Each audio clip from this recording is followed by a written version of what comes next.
Hello, and we are here for our women's volleyball game tonight. My name is Savanna Cantrell, and I am also here with Stacy Rohan. Hello.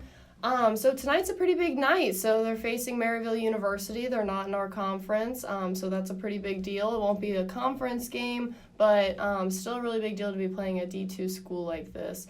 So what have you heard about Maryville or anything about them this semester? I've heard that overall they have a pretty solid record of winning season thus far. I heard a few of their players, I believe number 10, number 4 are strong hitters. I've been told to look out for them. Yeah, that's also what I've heard. Number 10 apparently has a pretty strong arm, so she's going to be the one that we're going to have the most problems with probably. But honestly, the Spartans they've been doing pretty good this season. Coming from a 3-game win streak? Yeah, definitely. So we're hoping that they can keep that going tonight. You can see right now they're calling out all the starters, and they're doing a tradition that they've been doing since the beginning of the whole program, where when they call out the starters, they hand out some kind of goodie, whatever it may be. Sometimes it's candy, sometimes it's a wristband to someone in the audience, so that's always a really cool part of a home game. Those are fun, kind of get the audience involved. Yeah, especially definitely. When there's children. Definitely. So, yeah. What does it mean, Savannah, remind us, what does it mean that Maryville's not in the conference? So how will this game be, how will that be kept? So since Maryville's not in our conference, it'll still go on both teams' records, but for their conference play at the end of the year and their rankings for where they place at nationals, this game just won't have anything to do with that. So it'll still go on everybody's records and all of that, but it won't have anything to do with their rankings at the end of the season and where they are placed at nationals and things like that. So all the conference teams get ranked at the end of the season, and depending on like how well they do within their conference during the season is how they get placed at the end of the season and find out who they play there. So it's like a whole season trying to figure out nationals basically. So they throw in these extra games with like Maryville, sometimes even Lindenwood, sometimes how have we done against Lindenwood in the past?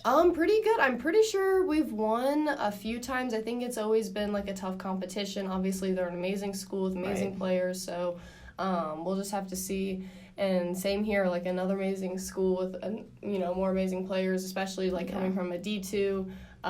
It's a different, NCAA is just different than NAIA, so it's going to be a little bit different. But I do think this team, our women's volleyball, I think of all of if any team's able to match this level, I think they've got it. Yeah, I definitely agree. Our the women's Spartans have been doing amazing the past few years. They really haven't had like an off season in the past few years. Like since 2015, they've been going strong. Wow. As far as I can remember, they've went to nationals every year and have placed pretty well, pretty high up. There might have been one year, maybe 2016 or 2017, where they didn't do the best, but for the most part, they've been doing amazing.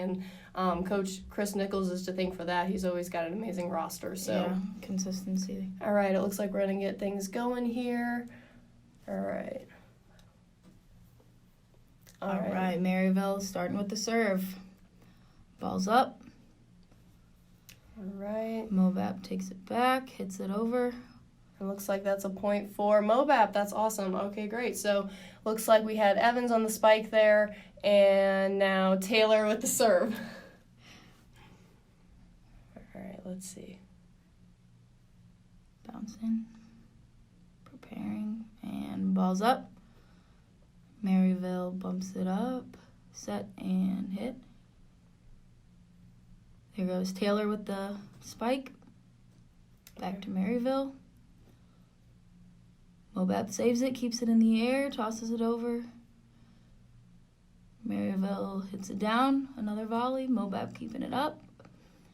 Evans, hits it, but it's blocked. All still in play. This is a long play. This is a very long. Wow. Great really save there by Peters on Mobap in the back. Still going. That is one thing that Missouri Baptist has always been really great at, is having awesome gameplay, not just, tossing it back and forth, but actually, spiking and blocking and getting the ball back over. Yeah, and set it up. Making a play and not just tossing it over, and actually like being intentional with what they're doing with the ball. So that's and it worked. Awesome. We won that. Got that point. Ball's up. Oh, a dive save from Maryville. Oh, tipped it over. That's a tricky spot. That's one of those things that it doesn't really matter how good of a player you are. If you're anticipating a spike and they tip it over, it's one of those things that's going to be really hard to get to in such short notice. Serving for Maryville, number 13, Maya Laney. And it's out, so point for Mobap. Mobap with the lead so far. Looking strong.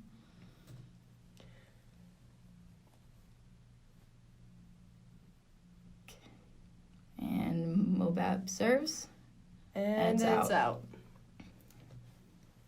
Game of out serves.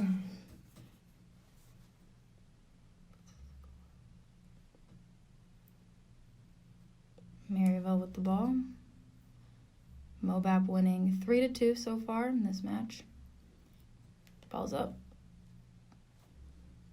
Mobap reacts, spike, and point for Mobap. And that's what I was talking about. They're really intentional about the way they set the ball up, making sure that they have the right players in the right spot. And that's all up to the setter, really, is to communicate with those middles and those outside and right side hitters to make sure that they're in place and they know what's going on, because that's such a small little set to throw a middle, you know. Yeah, I love thinking about the communication that is necessary for each sport, because obviously communication is vital for every sport, but just thinking about how it applies here, making sure everyone's in the right spot and knowing who's going for the ball and who isn't. Right, and it's one of those things that unless you've actually played the sport, it's hard to even understand like how much communication really goes into it behind the scenes. Like there's all the plays have to be communicated through each individual player. It's kind of crazy. Yeah, much more complex than it looks, probably. Definitely. All right, Mobap serve. Maryville bumps it up and again sends it over. Mobap Taylor spikes it down. Ooh, Maryville saves. Oh, nice. Oh, nice save on Maryville. Yep. Oh. Not sure what happened there. Maybe a net violation, possibly. Not sure who got the point. Oh. Let's see. We got the point. Yeah, so must have been a net violation by Maryville. It was kind of tight up there, so it makes sense. It seems as though they might have touched the bottom of the net or something. Jenkins served the ball. Maryville returns. Oh, a tough one. Point for Maryville. You know, like we were saying, that number 10, she's got an amazing arm on her, so she's going to come in strong. And I don't know if Missouri Baptist really did a lot of planning towards that or thinking about those things going into the game, but it sure seems like they're holding their own. So hopefully they can do that the rest of the game as well. Number 10 is also what appears to be 6-2. All right, we're going to take a brief break, and then we'll be back after this commercial. Stay tuned.